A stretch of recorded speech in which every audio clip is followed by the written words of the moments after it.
on Crisis in the Toyverse, we step back inside a WWE ring and we take a trip through time. That time being 1991 as we look at the WWE Elite Series 51 Berserker, aka John Nord, aka the Viking. The reason I bring up the Viking is because this figure is based on his debut, even if they don't label it on the package.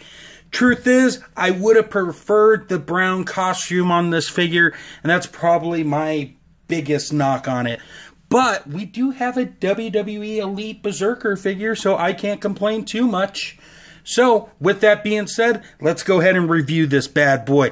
So, on first glance, you can tell this guy stands out. And I love the fact that they've done an awesome job with that. They've got a figure that I think, personally, you can fit inside multiple toy lines. You could probably use this guy with the canceled Thundercats line if you wanted to. You could use it with Masters of the Universe. You could find tons of options with this crazy and unique character that harkens back to a simpler time in the world of professional wrestling. But enough chitter chatter, let me bring him in so we can look at the sculpt and some of the details here. So, bringing the Viking in here, aka the Berserker, have the camera focus. He's got an awesome sculpt to him. Do I think it looks like the person behind the character, or the gimmick, if you will? No, I'm not a big fan of the tongue sticking out. I believe WWE had an Elite, Luke Harper, I believe that was his first Elite release, with the tongue sticking out. And I don't think Mattel does a good job with facial expressions that well with something of this nature. But I do love the sculpt overall. The hair is painted nicely, the beard's done well. His eyes don't even look too bad. As for the rest of the figure, his costume looks great. It's sculpted in this soft, rubbery material that looks very nice. Very simple, but effective. The shield here, it's molded in plastic. It could have benefited a little bit from a wash or a dry brush, but it's not bad. You got a sword here, looking very nice, even though it's made in China. I did not know the Berserker would travel to the Far East. Moving on down to the lower body, we have his knee pads here. I do have a bit of a complaint with that as well. I wish they were white like in the debut, but it's not a deal breaker. His booties are done very nice, sculpted and painted very well. And as you can see, they just lay over the boots themselves. So let me take the accessories aside. And in terms of accessories, while I'm on it, as you can see, he's got a nice helmet as well. I forgot to touch that. On that, excuse me. Helmets are very important for the Berserker. I mean, where would he be without his Viking helmet? And then, like I said, let's bring in the sword in here so you can see it a little more. It's just sculpted and it's got very simple paint applications and it works. And we also get this boiler room display.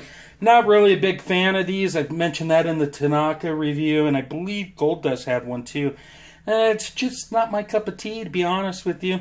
A waste of space. But that's just my opinion. Take it as what it is. Oh, before I forget, while you look at that ugly cardboard backdrop, that is the boiler room set. He comes with a removable necklace, if I can get the camera to focus on it. Sculpted and painted very nicely. It's made of a softer material. I would be careful with it as the plastic's thinner when taking it on and off. But, you know, it's nice that they included that. So let's go ahead and break down sculpt while I have the figure in hand. Or not sculpt, articulation. Silly me. In terms of articulation, he's got a head that can move side to side to give you those crazy poses. I can get the lighting to work. Crazy poses. His head can do the 360 exorcist thing. And it can go down and up, which is nice. In terms of an ab crunch, it's there. It's underneath the soft goods. So it does limit him in that regard, but you can still get a waist twist. In terms of the upper arms, they can go out that far. You can bring them down that much, and they can go all the way around. We do have a bicep cut here. Single jointed elbows would be nice for double jointed elbows, but that's just a pipe dream. As for the hands, they spin all the way around and got a hinge that goes up and down. Same on the other side. Can Berserker do the splits? Sort of. It does get kind of ugly with the soft goods costume there. And I really wish they would have included like a cut right here to get better articulation, if you will. But it's not a deal breaker. He can kick up, once again, limited by the costume. Can he go back? Not really. He does have a thigh cut up there. Double jointed knees. The knee pads do hinder it just a tad, but not much. He does have a boot cut. It's covered by the booty, but he's got a standard Elite boot there. He's got feet that hinge down, and they go up, and you do get some ankle pivot out of it, which is nice. So, standard Elite articulation. Some of it's a little hindered by the costume that John Nord's wearing, but all in all, not too shabby if I say so myself. Let me go ahead and stop the video here, and we'll do a size comparison and call it a day. Alright, here we are for the size comparison. And like I said, the Berserker can fit into many different lines. There's no reason that an SH Figuarts Donatello can't interact with a crazy Viking-looking character in the subways of New York City. And to the left of the screen, you have a WWE Elite Bret Hart figure. The Elite figures work very well. As you can see, John Nord is quite a bit taller than the Hitman, but that's more in line with the scale, and it's very appropriate. So that's going to do it for the size comparison, folks. Overall, if you're a fan of WWE early 90s, I think you should pick up this figure.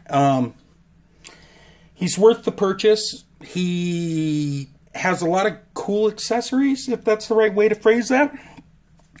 Minus that stupid boiler room backdrop thing, whatever it is.